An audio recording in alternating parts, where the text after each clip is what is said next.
Pois bem, meus queridos, estamos de volta com mais uma aula. E ó, tenho que fazer uma paradinha. Stop! Só para lembrar, galerinha, essa é a nossa primeira unidade, todas as aulas que o tio tá falando aqui, nós vamos abordar de uma forma geral, tá bom? As aulas que vimos sobre peixes, né? Hoje vamos falar sobre a criação de rãs. Isso mesmo, criação de rã aqui no nosso estado, com uma viabilidade dentro do agronegócio. Outra coisa, todas essas criações que estamos citando aqui, na primeira unidade, vamos nos reportar de forma geral e depois nós vamos estratificar cada uma delas, as suas peculiaridades e dependendo também da raça que você tem pretensão em criar ou melhorar já o que vocês têm aí nas propriedades de vocês, tudo bem? Então eu falo aí, ó, sejam todos bem-vindos a essa nossa aula. Eu aqui, a professora Aldelina Rabelo aqui do meu ladinho, né, Aldelina?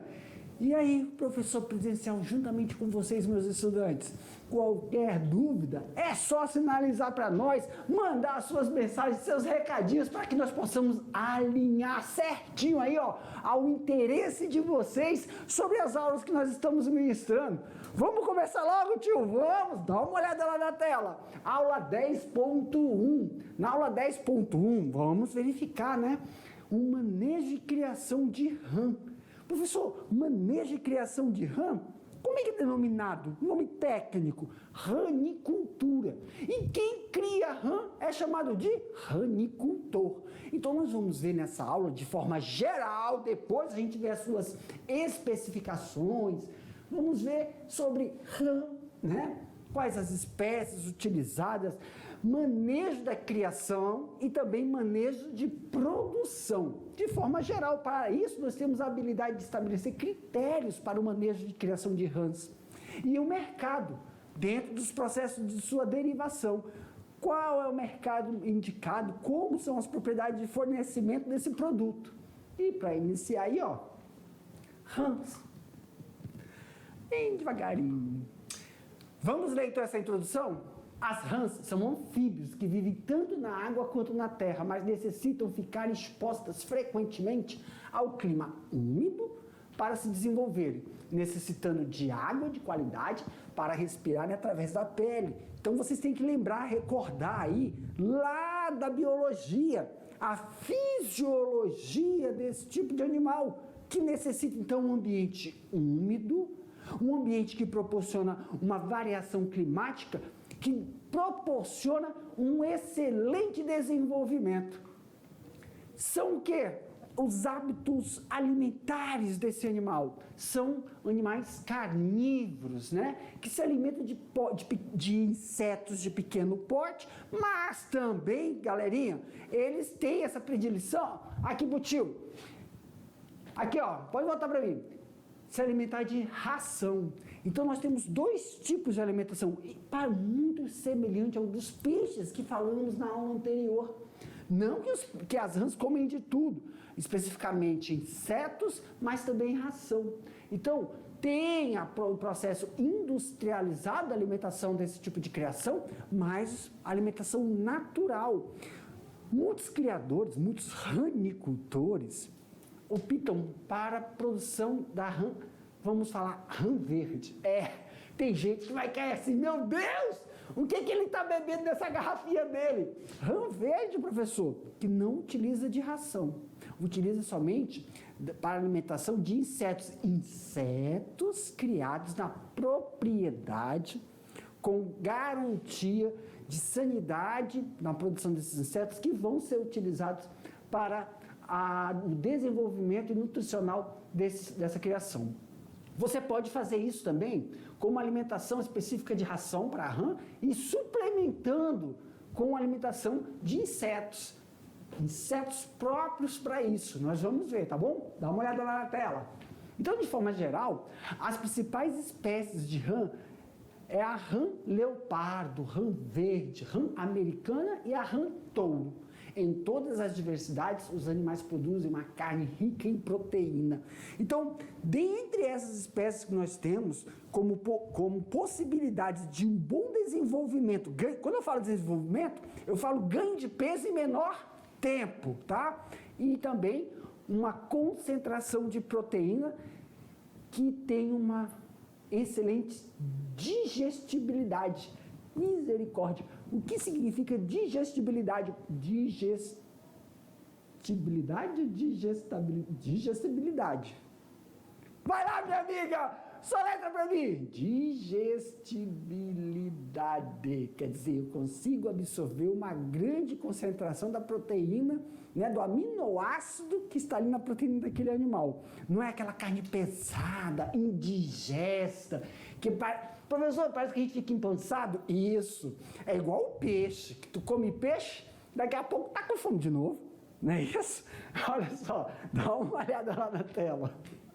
A degustação da carne da rã vem desde a antiguidade, pessoal. O que esse slide quer dizer? Ai, gente, olha aí, ó, olha esse slide. Não, pode voltar lá para o slide, agora que eu estava lendo, mas olha só, quando eu olho isso, dá até dó, né? Parece uma criancinha. Mas é uma delícia. Gente, cá entre nós. Ei, aqui pro tio. Aqui. Brincadeiras à parte, galerinha. Com certeza. É um valor, tá? Esse petisco, gente. Para quem vende, o mercado especializado, eles pagam muito bem por isso, tá? Porque a palatabilidade das pessoas que têm esse hábito de comer carne de rã, tem que saber apreciar essa carne. É parecido, semelhante com carne de jacaré. Quase ninguém vê carne de jacaré no supermercado. Aqui em Porto Velho, meus queridos, quando chega, eu sou um dos primeiros que estão lá na fila para pegar, porque é muito bom. Carne de jacaré, frita, cozida, assada, tem que saber fazer. É igual camarão. Se não souber fazer, fica o quê? Emborrachado. Carne de rã, se não souber preparar, fica emborrachado. Aí, mas o que você estava querendo dizer quando você viu o desenho? É uma outra aula. Eu sou bem doido mesmo. Eu vou para uma aula, volto para outra. Carne de coelho. Nossa, olha aí, ó. A minha boca chega saliva. É uma delícia. Eu prefiro coelho assado. Coelho cozido eu não gosto muito não, mas eu prefiro coelho assado. Rã frita. É uma delícia. E assim, pessoal, tem que saber preparar. E antes, pode ser que nós tenhamos aí estudantes que já estão iniciando, é igual a produção de codorna, sabe essas carnes exóticas que tem um público seleto, mas nós estamos aqui para difundir, porque é um mercado, eu me atrevo a falar que é um mercado sedento desse tipo de produto. E no estado de Rondônia, temos sim viabilidade para consumo, não só de carne de rã, como codorna e coelho, tá bom? Mas Jefferson, hoje é rã, pelo amor de Deus. Então vamos voltar a focar na produção de carne de rã. Dá uma olhada lá na tela. Então, eu estava falando, sim, volta pro tio. Esse slide, ele quer já nos trazer informação que parece, nossa, porque para muitos, né, de nós, possa parecer assim aqui no estado. E tem gente que come rã, né? Então, o que se trata aqui tem, desde a antiguidade, há o consumo de rã, entendeu? Desde a antiguidade, muitas pessoas, países, setores, comunidades fazem uso. E para nós, para alguns, na verdade, pode ser uma coisa, nossa, uma coisa nova, não sabia. Né? Para outros não. Eu já viajei, professor. Fui para outros estados, experimentei uma delícia. E tenho interesse de trazer aqui para o estado de Rondônia. Então, assim, não sei ainda, né? Como é uma aula geral que nós estamos dando, uma aula introdutória, depois nós vamos falar sobre o perfil dos reprodutores, a rã, né? Macho, fêmea, quais são as características para você obter um excelente reprodutor dos girinos, eu ia falar alevinos, porque ontem nós falamos sobre peixe, dos girinos.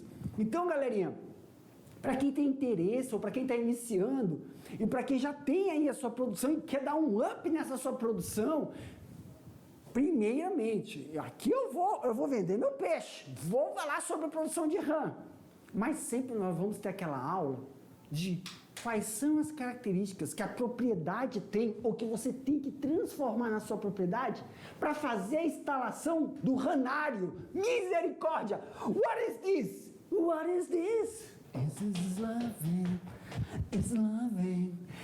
Quais são as características da propriedade, o que você tem que transformar para poder instalar o ranário. Ranário é a estrutura para você criar a rã. Não tem a suinocultura? A suinocultura, quando eu falo suinocultura, eu já escuto a minha coleguinha, Dani Brasil, falando, lá vem esse moleque falar de suíno. A suinocultura, ela é setorizada. Isso é pra gente, eu quero fazer um contraponto com vocês. Para quem não é familiarizado com isso, ou então a criação de gado de corte é setorizado. O que é a setorização? Na suinocultura, nós temos o setor da reprodução, o setor da gestação, o setor do desmame, cresce, engorda e abate. Isso é uma setorização. Gado de corte é a mesma coisa. Na ranicultura, nós temos dentro da instalação os setores que vão ficar os reprodutores, vão ficar o local apropriado para que ocorra o acasalamento. Ainda tem essa. E depois você tem que colocar a maternidade, onde as fêmeas, né, e o macho, quando tem a cópula, vai ovopor, né? Vai colocar lá para poder eclodir os girinos. Eu quase falei alivinos. Hoje eu tô errando. Sabe por que eu acho que estou errando? Porque a minha colega Aldelina aqui apostou comigo. Cada vez que tu errar, tu vai tirar uma peça de roupa. Eu falei, misericórdia! Do jeito que eu erro, eu vou sair daqui com o quê? Só com chapéu, Deus o livre. Olha só. Tu tá aí rindo, mas eu sei que tu falou isso. Olha só. Vamos fazer uma coisa, galerinha. O que eu estou falando aqui é assim, sempre relacionar para muitos estudantes, falar de ranicultura, criação de rã, pode ser inovador. Inovador, estranho também, vou falar a palavra. Por isso que eu estou falando da suinocultura, estou fazendo esse contraponto da criação de bovino de corte, porque é uma estrutura que já está intrínseca em nós aqui, né? Como rondonienses, né? Vilenenses, pessoal de São Francisco do Guaporé, Seringueira, São Miguel, aí tem desde a Alvorada do Oeste, eita que não pode citar as regiões, senão o pessoal que eu não citar aqui fica bravo, mas desde a Alvorada até São Francisco do Guaporé, menino, pipoca, gado no campo. E também podemos aproveitar, fazer ali, produção de rã, mas para isso, levantamento do mercado, lembra? Levantamento do interesse do mercado interno. Não tem, meu querido? Fazer levantamento do mercado externo para exportar, como a gente faz aqui, não é isso? Então vamos lá. Quero que vocês fiquem tranquilos. Vamos lá, até o professor, né? Calmar um pouquinho. A gente vai fazer essa introdução, pode gerar assim, meu Deus, ele falou que parecia uma criancinha. Não é que tem umas perninhas? Mas, gente, isso é porque a gente faz comparação com o que vem mais na cabeça. Você precisa ver como é que é a carne do coelho quando tu chega assim no prato. Mas é uma delícia. Dá uma olhada lá na tela, senão eu começar a falar besteira aqui, ó. Vamos lá. Manejo de criação. Já tô demais. A ranicultura já é praticada pelos brasileiros, viu? Não é só aqui no estado de Rondônia, não, meus queridos. Criação de rã. Lá em São Paulo, então, misericórdia. Desde a década de 1930, o Brasil é o pioneiro, tá? Eita, que eu tô sentindo a Aldelina falar pra mim assim, pode tirar o chapéu agora, porque você falou que não é cultivo, é verdade. A ranicultura, pessoal, como a piscicultura, também é conhecida como cultivo. Parece que a gente está cultivando planta. Ei, Adibutio, quem é agricultor é muito estranho, né? Falar cultivo. Quem cultiva a planta, meu querido. Mas sempre estou familiarizando vocês com esses termos técnicos. Animais, né? Que na grande maioria, a maior parte da vida na água, também se referencia como cultivo. Tá bom? Por quê, professor? Vamos lá, vamos botar A parte científica. Científica não, técnica. Peixe, alguns peixes, você pode alterar o sexo com a temperatura. Sabe o que faz lembrar? Jacaré. A temperatura dos ovos que a fêmea coloca no ninho pode ser alterada também para dar mais fêmea do que macho. Acontece isso com peixe. Claro que a gente vai ter aula sobre isso, lembra? As aulas estão sendo gerais, aulas gerais. Não, professor, além das aulas que o senhor está dando agora, é geral para todas as criações, e depois o senhor vai falar, o senhor ainda embola tudo. Claro, embolar não, a gente tem que correlacionar uma criação com outra. Por quê? Porque tem aí estudantes da agricultura familiar, ou da pecuária, eu vou falar pecuária familiar também, do agronegócio, que faz um tipo de criação. Então a gente tem que tentar correlacionar para familiarizar quando estamos falando sobre uma determinada criação que, ao ver ao primeiro momento, parece estranha. Então, peixe, rã, também é considerado um processo de cultivar. Você cultiva determinados animais, mas isso só é válido para alguns animais, como peixe, rã, camarão, lagosta, ok? Desculpa aí, Aldenina, que no making off, por detrás das câmeras, por detrás, nós estávamos conversando, ela falou, e também cultiva? Eu, sem querer, sem raciocinar, eu falei, não, é criação. Eu me esqueci. Eu acho que ela me pegou no meu ato falho, só para ver eu tirando peças da roupa. Você, hein? Olha lá, ó, na tela, conteúdo. Vamos lá. O Brasil é o segundo maior criador do mundo. O primeiro é Taiwan. Claro, né? Os asiáticos, como sempre, primeiro. Que adotaram como um processo de certificação para ranários. Então, pessoal, na instalação de um ranário, tem que ter como qualquer outra, mas tem que ter uma certificação, sim, em relação aos órgãos ambientais, tá? Principalmente quando a gente está falando sobre criação de jacaré, coelho, codorna, rã, aviário, né, de corte e postura, a sanidade animal. Só que para a rã tem um critério aí, uma lei específica, tá? Que a gente vai ver as leis da criação. Aqui é o primeiro ano, tá? Então a gente também tem as regulamentações. Regulamentações aqui pro tio. Todas as criações, eu sei que vocês estudantes, aqui do primeiro ano, a primeira vez que vocês estão tendo contato com o tio aqui, nós estamos falando de forma geral, mas vamos sim falar. Tá lá no texto, eu coloco no texto para frisar e eu também lembrar, tá? Tem a regularização para essas criações, certificações de higiene e sanidade animal. Para jacaré, rã, codorna, elas são um pouco mais severas para manter a qualidade do produto final. Na rã, não é só a carne que é o produto final. Na rã também nós temos o quê? O couro. Agora que eu lembrei, antes tarde do que nunca, né? Olha, tem gente que cultiva tilápia, não só para a produção da carne, mas o couro da tilápia também. É igual o bovino, meu querido. Bovino é corte, é carne, mas tem um couro. Tem também peças para decoração, o chifre, o casco, que é utilizado do boi, se utiliza tudo. Até para farelo, para fazer ração, a piscicultura também. Então, para isso tem que ter o quê? Uma legislação voltada à certificação da sanidade animal, ok? Lá na tela.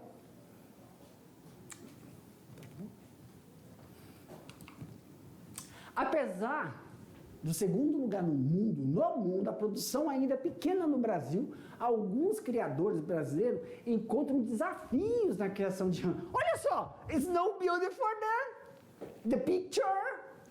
Menino, isso é muito gostoso, gente. Com sal, um limãozinho. É caro, é uma delícia. Já tem a carne no cardápio de alguns restaurantes do país. Então, pessoal, para o processo de criação, introdução da degustação, né? Dessa, como é que a gente fala? Especiaria não, né? Especiaria, a gente fala exótico, né? Para alguns. Gente, eu não considero muito exótico, já comi bastante. Coelho também. Olha, uma única espécie utilizada pelo ranário, comerciais brasileiros, atualmente, eu vou até frisar, que é a mais difundida, tá? A mais difundida. Calma aí. Perdão, calma aí.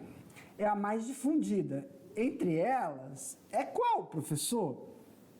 É a rantouro. Aqui, ó, tá em negrito, rantouro. É a mais difundida, tá bom? Ela é denominada Rana catesbeiana, de origem americana, chegou ao Brasil em 1930. E aqui, pessoal, ela se adaptou muito bem com a nossa temperatura, principalmente quando aqui na nossa região, que é uma região quente e úmida.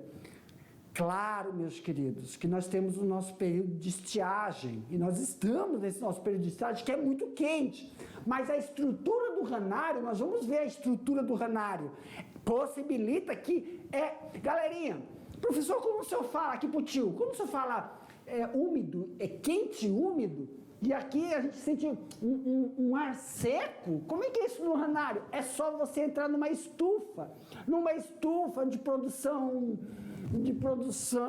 de alface, né? de hortaliças. Ou então, quando você está produzindo... Como é que é quando você faz com água? Hidroponia! Isso! Quando tu entra na estufa, é um pouco abafado e tu sente o ar mais úmido. O ranário, a estrutura do ranário tem que possibilitar isso para um excelente desenvolvimento. Lembra? Tá? Metabolismo do animal envolve respiração. E a rã é um animal que ela não respira só pelo nariz, pelo pulmão, pela pele a transpiração. Isso melhora o desenvolvimento e ganho de peso dela, tá? Então a mais indicada é a rã touro, que também temos aqui no nosso estado. Dá uma olhada lá na tela. A rã se prolifera com velocidade. Gente, ó, deixa aí na tela. Vou falar uma coisa para vocês. Pensa, não faz a comparação de rã para sapo. Não faz isso, tá? Mas olha só, é um anuro, é diferente, tá? Em relação à reprodução, a viabilidade, aqui pro tio, a viabilidade desse processo de reprodução. Coelho tem essa característica. Lá vem ele fazer comparação, mas claro, para socializar. Coelho se prolifera muito rápido. Então, o período de gestacional, né? Período que a fêmea está cuidando dos filhotes é um período curto e é numeroso. Rã é a mesma coisa.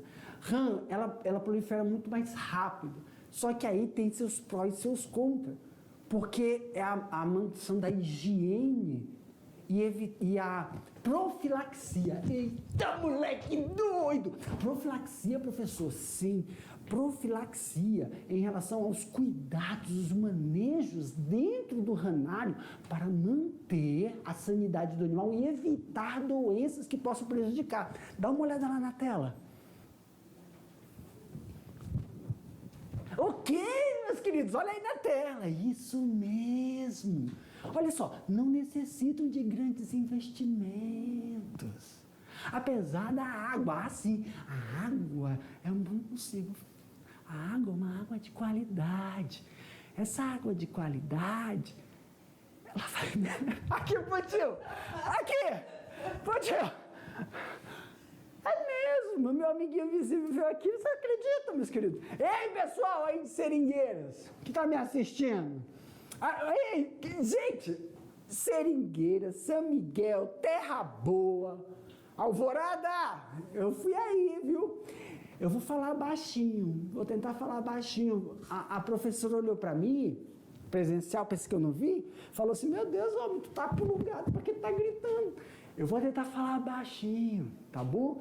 Vou tentar no slow motion. Dá uma olhada lá na tela. Vou tentar. 4 meses são necessários para chegar ao ponto de abate, com peso entre 200 e 250 gramas. É o peso ideal para o corte da rã. Quanto mais quente o local, mais rápido a reprodução. Eles ficam fervilhando. Só querendo, fervilha, menino.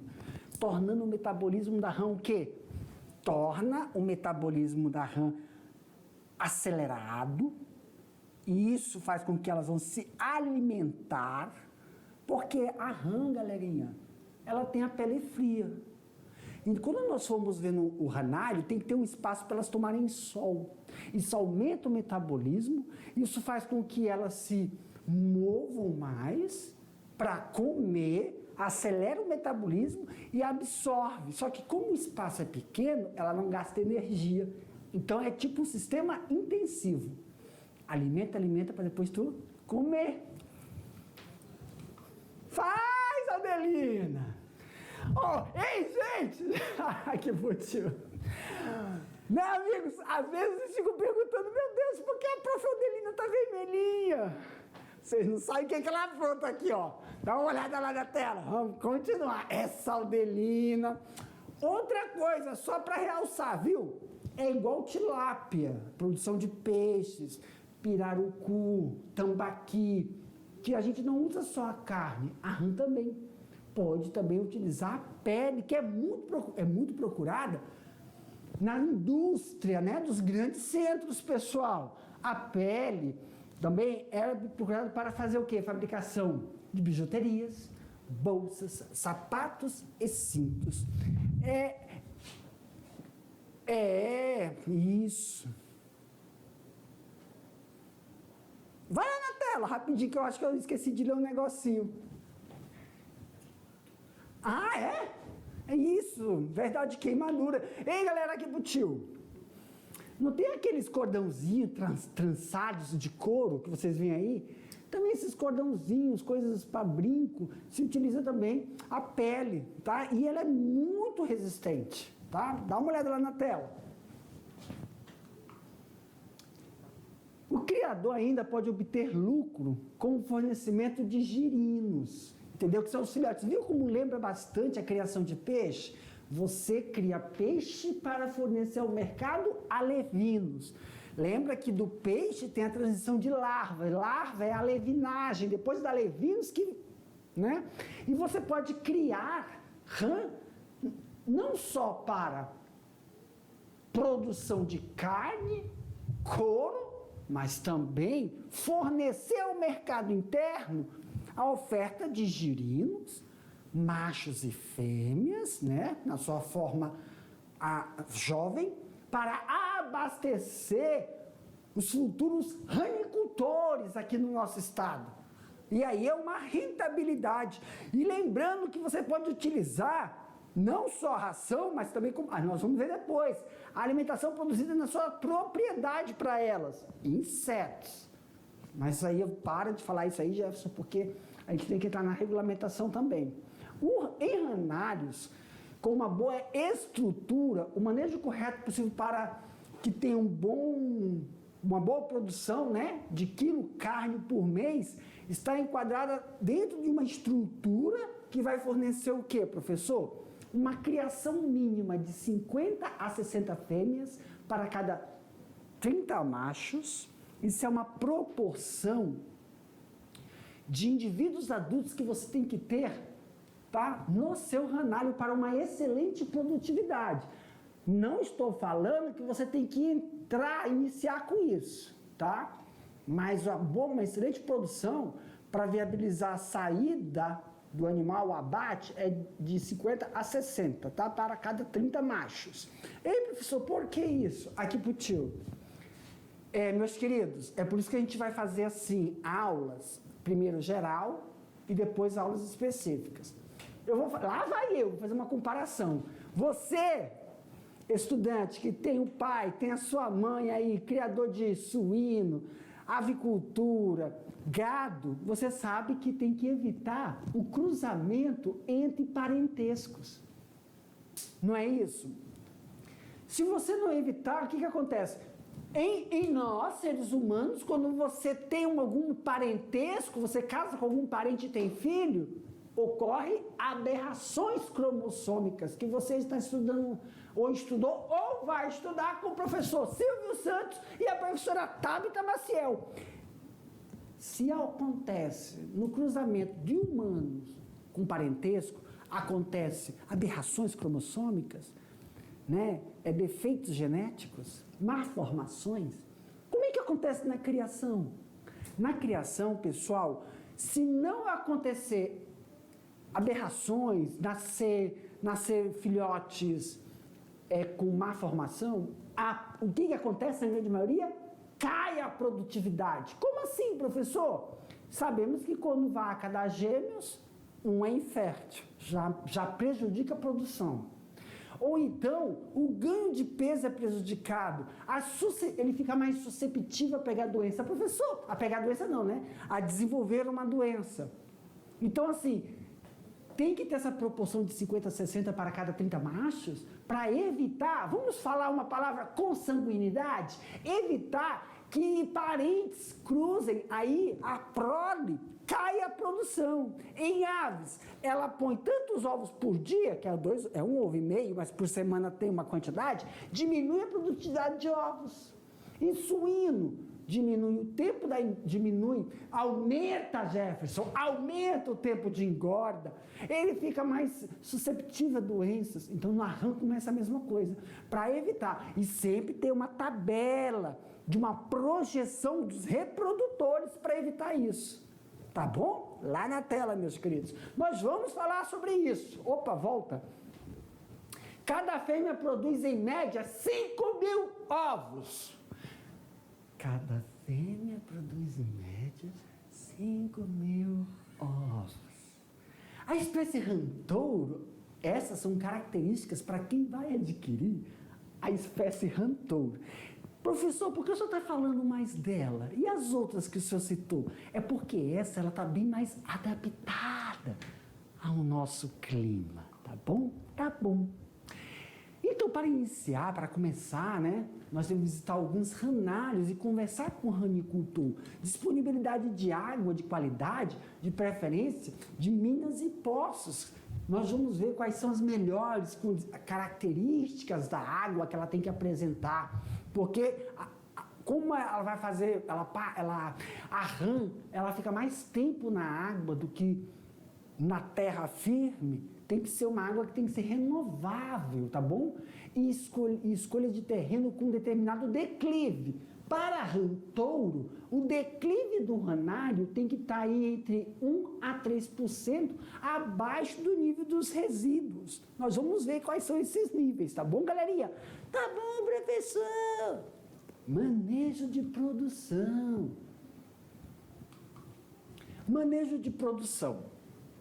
É importante salientar, olha aí, ó. Agora eu vou falar somente de quem? Das matrizes, tá?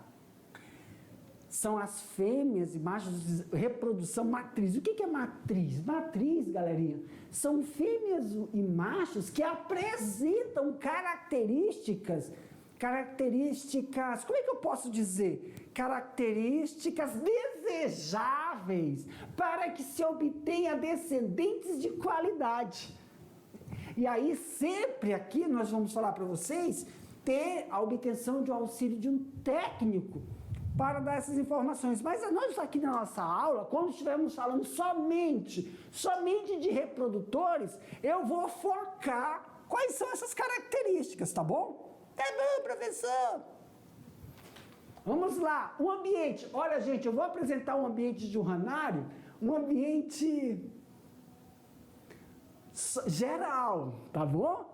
Viu como é que é a estrutura do ranário? Tem uma piscina ali, ó, e uma parte que é uma parte seca,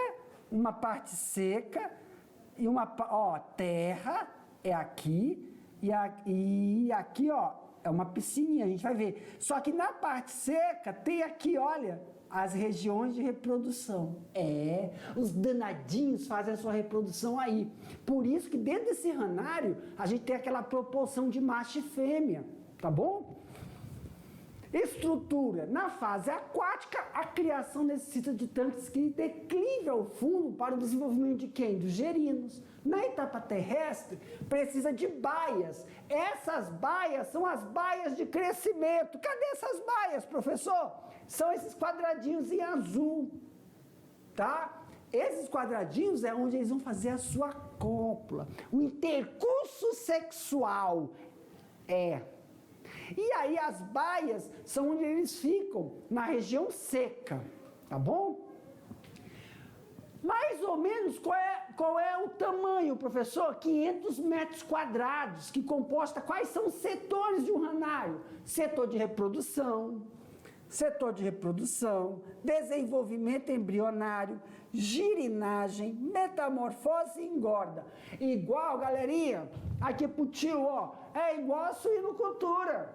Nós temos o setor dos reprodutores, maternidade, desmame, engorda, que é a terminação que a gente chama, né? Então, quais são os setores? É tudo setorizado dentro do ranário, lá na tela, meus queridos. Reprodução, desenvolvimento embrionário, girinagem,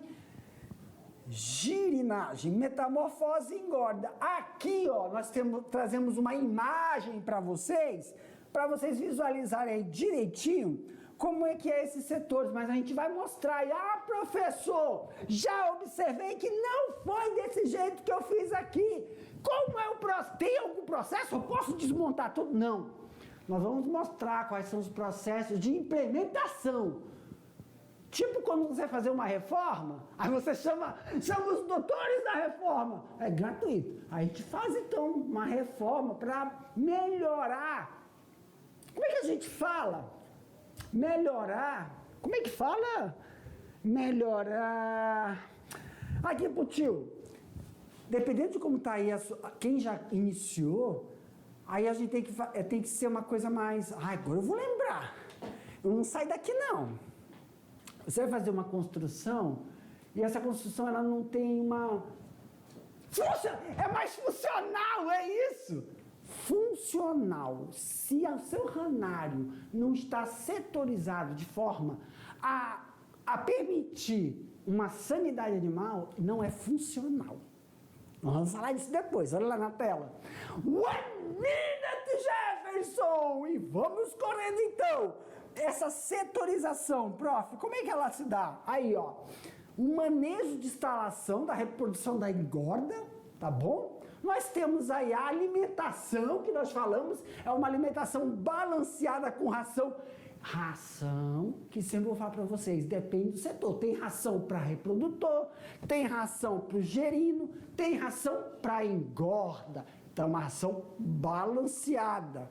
Também, né, devemos ter utilizam determinados aguapés para também viabilizar, né, como é que a gente fala da água? Manter a água potável, por causa dos dejetos, né?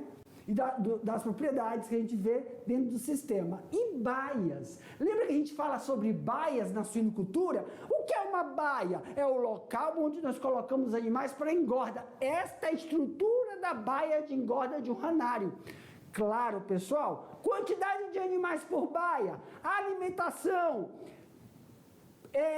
disponibilidade hídrica, tempo de manejo. E isso vai ser a aula para frente, lembra? Aqui é geral, para a gente ter uma noção de como tem que ser as coisas. Olha a inclinação de 1%. Tá, todo mundo está percebendo? Eu estou. A inclinação, ó, de 1% tem que ter aí. E também a reprodução. Qual o ambiente, temperatura e quais são as propriedades que devemos esperar?